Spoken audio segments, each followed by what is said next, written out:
হ্যাঁ একটু দাও। হায়দ্রাবাদে এসে হায়দ্রাবাদি বিরিয়ানি খাচ্ছেন চেঙ্গিস খান। Genghis Khan. হায়দ্রাবাদে এসে হায়দ্রাবাদি বিরিয়ানি খেয়ে আপনার কেমন লাগছে?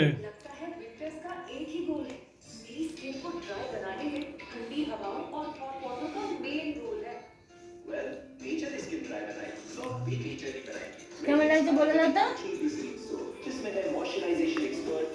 মানে আমাকে চাই সেদ্ধ করতে, এখানে এসে বিরিয়ানি খেয়ে ভালো লাগছে। মস্তি পেয়ে গেছে, তাকিয়ে আছে হ্যাঁ।